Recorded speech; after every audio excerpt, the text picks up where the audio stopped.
हाँ, तो इसमें जो 124 जो सेक्शन है वो ये कहता है कि contract by which one party promises to save the other from loss caused to him by the contact of the promiser himself or by the conduct of any other person is called a contact of imminently। यानी बिल्कुल एक एक word को धीरे धीरे पढ़ना है, यानी जल्दबाजी नहीं करना है, धीरे धीरे पढ़ोगे तब वो वर्ड क्या समझ आ जाएंगे। ये कह रहा है कि वह संविदा जिसके द्वारा एक पक्षकार दूसरे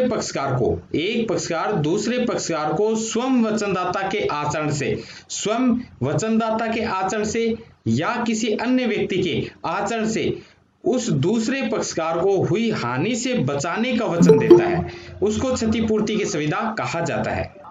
ठीक है, तो इसमें 124 में हम क्या पढ़ेंगे। 124 जो सेक्शन है वो ये कहता है कि एक contract by which one party promises to save the other from loss caused to him by the contract of the promiser himself or by the conduct of any other person is called a contract of immunity का मतलब या क्षतिपूर्ति, इसका मतलब क्या कहेंगे कि कोई भी ऐसी संविदा होती है जिसके द्वारा एक पक्षकार दूसरे पक्षकार को स्वयं के वचनदाता के आचरण से या किसी अन्य व्यक्ति के आचरण से उस दूसरे पक्षकार को हुई हानि से बचाने का वचन देता है, उसी को क्षतिपूर्ति संविदा कहा जाएगा।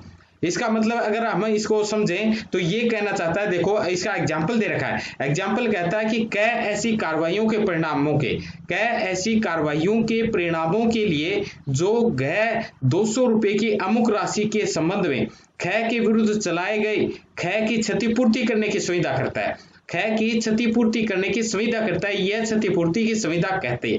यानी अगर हम और भी इसको अपनी लैंग्वेज में अगर समझना चाहें तो ये कहता है कि कोई व्यक्ति अगर कोई कार्य करता है और उस कार्य के किए जाने की या उस कार्य के कंडक्ट के बारे में कोई गारंटी लेता है कि ये अगर ऐसा गलत कार्य कर देगा या टाइम पे नहीं देगा तो उसका मैं जिम्मेवार हूंगा, अगर मैं इस चीज का जिम्मेवार हूं उसी को क्षतिपूर्ति कहा जाएगा। ठीक है, तो इसकी लैंग्वेज यही कहना चाह रहा है कि जिसके द्वारा एक पक्षकार दूसरे पक्षकार को अपने स्वयं के वचनदाता के आचरण से किसी अन्य व्यक्ति के आचरण से अगर दूसरे पक्षकार को कोई नुकसान होता है या इंजरी होती है तो उससे बचाने का क्या करता है, कार्य करता है, बचाने की एक गारंटी देता है, इसको क्या है, क्षतिपूर्ति कहा जाएगा। तो ये सेक्शन क्या है, कई बार समझ नहीं आता, इसलिए इसको बहुत आसान तरीके से अपने को रीड आउट करना है और फिर अपने ऊपर क्या अप्लाई करके देखना कि हम अगर यहाँ पे हों तो अगर दूसरा व्यक्ति हमारी कोई गारंटी ले रहा है तो अगर हम कोई कार्य ऐसा कर देते हैं, टाइम पे नहीं पहुंचाते हैं वो चीजें, तो यानी उसको जिस व्यक्ति को हमारे साथ कॉन्टेक्ट हुआ था तो उसको क्या नुकसान होता है, उस नुकसान होने के बदले अगर हमारी कोई गारंटी लेता है उसी को क्या है, जो क्षतिपूर्ति कहा जाएगा। अब देखो 125 क्या कह रहा है, ये कहता है क्षतिपूर्ति जो है, क्षतिपूर्ति धारी के अधिकार जो भी है, क्षतिपूर्ति धारी के अधिकार जबकि उस पर वाद लाए जाए तो उसके क्या राइट होंगे। यानी कोई भी क्षतिपूर्ति धारी है कि अधिकार क्या क्या हो सकते हैं जबकि उस पर वाद लाया जाए तो उसमें क्या क्या राइट होंगे। राइट हम ये देखते हैं, राइट में कहता है कि the promisee in a contract of indemnity acting within the scope of his authority is entitled to recover from promisor, यानी किस प्रकार से रिकवर कर सकता है। तो इसके लिए क्या है, सब क्लोज एक कहता है कि जब वह सब नुकसानी जिसके समुदाय के लिए वह ऐसे किसी वाद में विवश किया जाए जो किसी ऐसी बात के बारे में हो जिसे क्षतिपूर्ति करने का वह वचन लागू हो। तो पहली बात क्या कहना चाहता है, ये कहता all damages which he may be compelled compelled to pay in any suit in respect of any matter to which the promise to indemnify applies। यानी वह सब नुकसान अगर वहां पे किसी प्रकार का डैमेज होता है, नुकसान होता है, उसको देने के लिए वह ऐसे किसी वाद के लिए विवश किया जा सकता है, ऐसे किसी भी सूट के लिए उसको कंपेल किया जा सकता है जो किसी ऐसी बात के बारे में जिसे क्षतिपूर्ति करने का वचन लागू हो। सेकंड कंडीशन क्या कह रहा है? सेकंड ये कहता है वे सब कॉस्ट्स या वे सब खर्चे जिनको देने के लिए वह ऐसे किसी वाद में विवश किया जाए यदि वह वाद लाने या प्रति परीक्षा करने में उसने वचनदाता के आदेशों का उल्लंघन न किया हो और इस प्रकार कार्य किया हो जिस प्रकार कार्य करना क्षतिपूर्ति की किसी संविदा के अभाव में उसके लिए प्रज्ञायुक्त होता अथवा यदि वचनदाता ने वह वाद लाने या प्रतिरक्षा करने के लिए उसे प्राधिकृत किया हो। तो सेकंड जो है उसमें इंग्लिश वर्जन देखो, ये कहता है all costs which he may be compelled to pay, कि सभी प्रकार के जितने खर्चे हैं उसको देने के लिए क्या किया जा सकता है? कंपेल किया जा सकता है, बाध्य किया जा सकता है। In any such suit if in bringing of defending it he did not contravene the order of the promisor and acted as it would have been prudent for him to act is absence of any contract of indemnity of if the promisor authorized him to bring or defend the suit। Third point ये कह रहा है कि वे सब धनराशियां जो उसने ऐसे किसी वाद के किसी समझौते के निबंधनों के अधीन दी हो यदि वह समझौता वचनदाता के आदेशों के प्रतिकूल न रहा हो और ऐसा रहा हो जैसा समझौता क्षतिपूर्ति की संविदा के अभाव में वचन ग्रहीता के लिए करना प्रज्ञायुक्त होता है अथवा यदि वचनदाता ने उस वाद का समझौता करने के लिए उसे प्राधिकृत किया हो या उसको अथोराइज किया हो। तो इसमें क्या कहना चाहता है? ये कहता है इस प्रकार के धनराशि है तो समझौते के तहत या कंप्रोमाइज के तहत रिस्ट्रिक्शन लगाए गए हैं या उसके अधीन आता है, तो यदि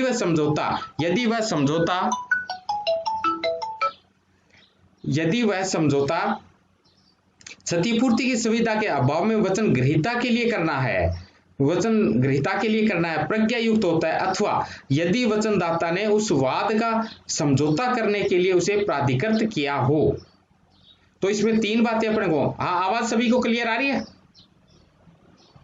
जी सर। ठीक है, हाँ यस सर।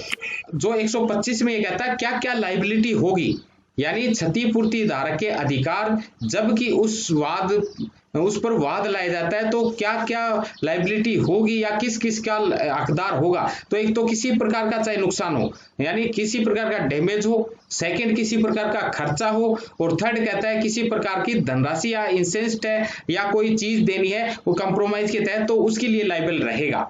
यानी कौन रहेगा? ये कहता है कि जो गारंटी लेता है ना, गारंटीदार के क्या क्या राइट होंगे, गारंटी क्षतिपूर्तिदार के अधिकार क्या होंगे, तो ये सारे उसके राइट होंगे। यानी जिस प्रकार का कोई नुकसान होता है, कोई खर्चा लगता है या कोई क्या है धनराशि है तो सारे वो लेगा। फिर किसकी? जिस व्यक्ति की उसने गारंटी ली और वो टाइम पे नहीं भर पाता है तो बाद में जो अगले का चुका रहा है ना, जिसकी गारंटी ली है तो अगले को जो चुका रहा है तो फिर जिसकी गारंटी ली उससे वो प्राप्त करेगा। ये कहना चाह रहा है। ठीक है, दोनों सेक्शन सभी को क्लियर हो गए? हाँ जी सर। 24 एक बार दोबारा 24 देखो, रोहित बोल रहे हो क्या? Yes sir. हाँ देखो, ये कह रहा है कि मान लीजिए आप रोहित हो और श्रवण नाम का दूसरा लड़का है, ठीक है। अब आपने श्रवण को ये कहा कि मैं 10,000 रुपये दे दूंगा 30 तारीख को। बीच में एक रोहन नाम का और लड़का खड़ा है, वो ये कहता है कि क्या विश्वास करूं मैं आपके ऊपर कि मेरे को 30 तारीख को आप ये दे दोगे। अब जो तीसरा जो खड़ा है वो ये कहता है कि ये मैं इसकी गारंटी लेता हूं, अगर ये नहीं देगा तो मैं ये पैसे दूंगा, ठीक है। तो इस बात की अगर वहां पे आप क्या करते हो, कोई टाइम पे नहीं देते हो या आपका कोई ऐसा कंडक्ट हो जाता है या कोई कार्य ऐसा कर देते हो वो टाइम पे नहीं दे पाते हो, तो उसकी नुकसान करना हुआ जो हुआ है, जिसका नुकसान हुआ है कि उसका टाइम पे मिल रहा था और वो आगे देने थे, आगे नहीं दे पाया या अगले का काम रुक गया, तो उसकी जो नुकसान हुआ ना वो थर्ड व्यक्ति जो गारंटी ले रहा है वो भरपाई करेगा। वो यानी वो क्या है, वहां पे गारंटर बन गया, ये गारंटर है एक तरीके से। ठीक है, ठीक है सर। हाँ आगे देखो 126 कह रहा है कि प्रत्याभूति की संविदा प्रतिभू, मूल ऋणी और देनदार, यानी अलग अलग डेफिनेशन दे रखे हैं कौन कौन होते हैं ये, कि contract to guarantee, surety, principal, debtor and creditor.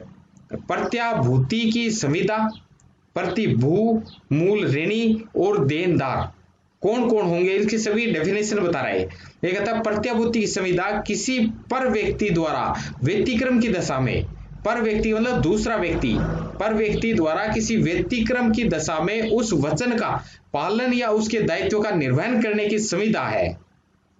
यानी प्रत्याभूति किसको कहोगे, गारंटी का मतलब क्या है, गारंटी की डेफिनेशन दे रहे हैं। ये कह रहा है कि संविदा का मतलब है किसी पर व्यक्ति द्वारा व्यतिक्रम की दशा में उस वचन का पालन या उसके दायित्व का निर्वहन करने की संविदा है।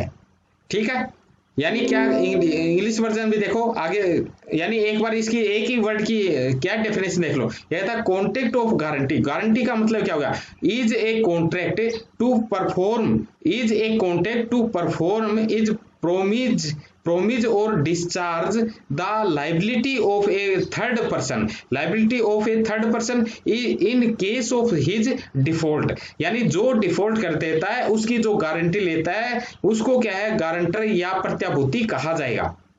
अब आगे कह रहा है वह व्यक्ति जो प्रत्याभूति देता है, जो प्रत्याभूति देता है या गारंटी देता है वो प्रतिभू कहलाएगा।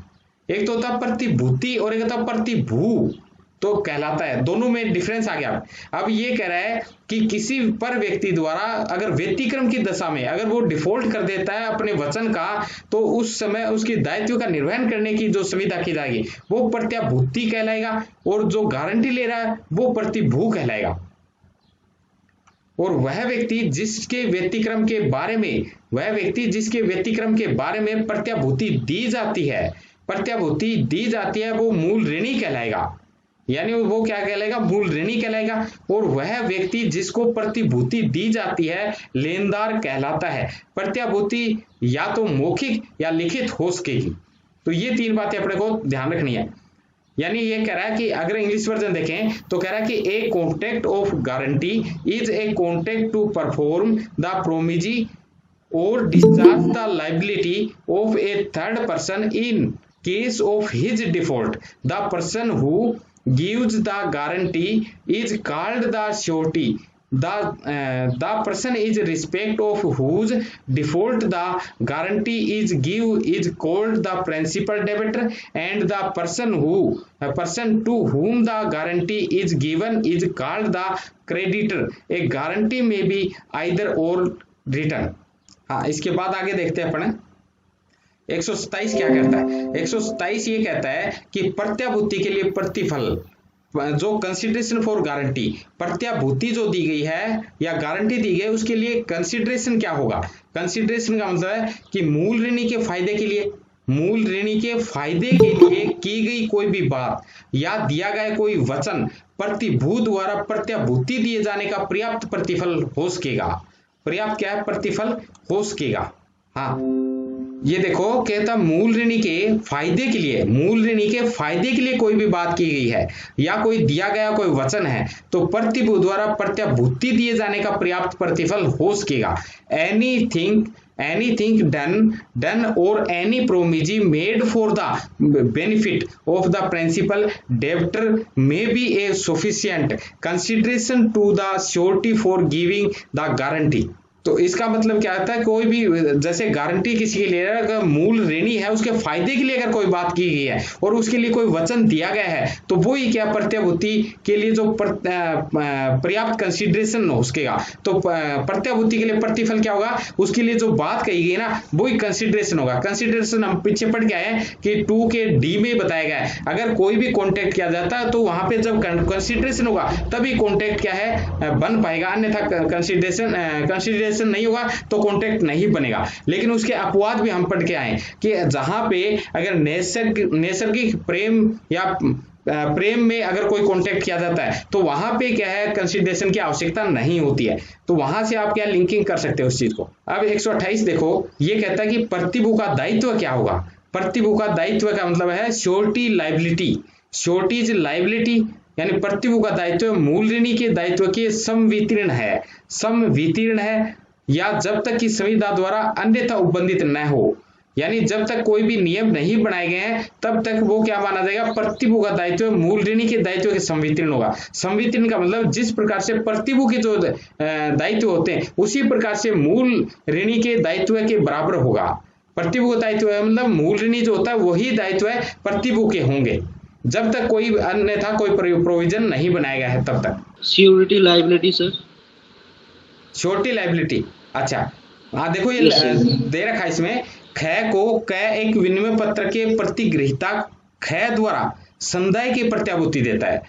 ख को क एक विनिमय पत्र के लिए पत्र देता है और उसकी प्रतिग्रहीता ग द्वारा संदाय करने के लिए प्रतिभूति देता है। यानी क को एक विनिमय पत्र देता है लेकिन उसकी गारंटी ग लेता है। ग क्या है, कहता है कि इसकी मैं गारंटी देता हूं। विनिमय पत्र ग द्वारा अनादरित किया जाता है और वो क्या है, चेक बाउंस हो जाता है, जो भी स्थिति है। क ने केवल उस विनिमय पत्र की रकम के लिए बल्कि उन ब्याज और प्रभारों के लिए भी उस पर सोध्य हो गए हैं जो दायी हैं। तो उसके ऊपर जितना भी नुकसान हुआ है, जो ब्याज देने थे, सोध्य थे, वो सारे देने के लिए लायबल होगा। जितना नुकसान हुआ है सारा लायबल होगा, ये लायबिलिटी है इसकी। इसके बाद अपन देखते हैं, हाँ यानी जो कंटिन्यूअस गारंटी क्या होती है। कंटिन्यूअस गारंटी का मतलब होता है कि वह प्रत्याभूति जिसका विस्तार समव्यवहारों की किसी आवली पर हो चलत प्रत्याभूति कहलाता है। यानी कहता है कि एक guarantee which extends to a series of transaction is called a continuous guarantee. यानी वह कह रहा है किसी भी समव्यवहार की आवली पर हो, आवली का मतलब कनेक्टेड है, जुड़ा हुआ है किसी तरह की, अगर कंटिन्यूअस चल रही है तो आगे से आगे अगर गारंटी दी जा रही है तो उसको चलत प्रत्याभूति कहा जाएगा। जैसे एक ने गारंटी ले ली और किसी बात का कार्य करने के लिए और बाद में उसकी गारंटी अगले ने ले ली, फिर अगले ने ले ली, तो इस तरीके से कंटिन्यूअस अगर गारंटी ली जा रही है तो वो चलत प्रत्याभूति कहा जाती है या कंटिन्यूअस गारंटी कही जाती है। जैसे इसमें एग्जाम्पल दे रखा है, ग इस बात के प्रतिफल स्वरूप कि ख अपनी जमींदारी के भाटकों का संग्रहण करने के लिए ग को नौकर रखेगा। ग द्वारा उन भाटकों के सम्यक संग्रहण और संदाय के लिए 5,000 रुपए की रकम तक उत्तरदायी होने का ख को वचन देता है। यह चलत प्रत्याभूति है, इसमें क्या है, कंटिन्यूअस गारंटी कहा जाएगा। हाँ ये काफी एग्जाम्पल दे रखे, अपन पढ़ते रहना। फिर 130 है, 130 कहता है चलत प्रत्याभूति का प्रतिश्रण किस प्रकार से किया जाएगा। यानी एक बार अगर कंटिन्यूअस गारंटी दी गई है तो उसको क्या है, रिवोकेशन किस तरीके से किया जाए। रिवोकेशन ऑफ कंटिन्यूअस गारंटी, एक कंटिन्यूअस गारंटी में eight any time be revoked by the surety as to further transaction by notice to the creditor। चलत प्रत्याभूति का भावी समव्यवहारों के बारे में प्रतिश्रण लेनदार को सूचना द्वारा किसी समय की प्रतिभू कर सकेगा। इसमें कहता है कि चलत प्रतिभूति का भावी समव्यवहारों के बारे में प्रतिश्रण लेनदार को सूचना द्वारा किसी समय की प्रतिभू कर सकेगा। इसका मतलब किसी भी समय क्या है, वो अपना गारंटी विड्रा कर सकता है। कब कर सकता है, अगर जिस समय चलत प्रतिभूति दी गई है और भावी समव्यवहारों के बारे में अगर कोई सूचना मिल गई है तो वहां पे वो क्या करेगा, अपना क्या करेगा, रिवोकेशन कर सकता है। लेनदारों को सूचना द्वारा किसी भी समय प्रतिबुक कर सकेगा, मतलब नोटिस दे करके भी ये लिखा कि वो टाइम पे नहीं देगा, या वहां पे वो कहता है कि कोई दूसरा कॉन्टेक्ट कर लेता है, तो फिर बाद में वो नोटिस दे करके कहता है कि अगर ये ऐसा कर रहा है तो मैं गारंटी नहीं लूंगा, मैं ये गारंटी नहीं लूंगा इस बात की, तो वहां पे विड्रा कर सकता है अपनी बात को। या फिर कैसी कोई ऐसी कंडीशन आती है कि वहां सूचना देगा कि मैं इसकी गारंटी आगे से नहीं लूंगा, तो वहां पे क्या विड्रा की जा सकती है। तो ये 130 तक अपना क्या है, कॉन्ट्रैक्ट के संबंध में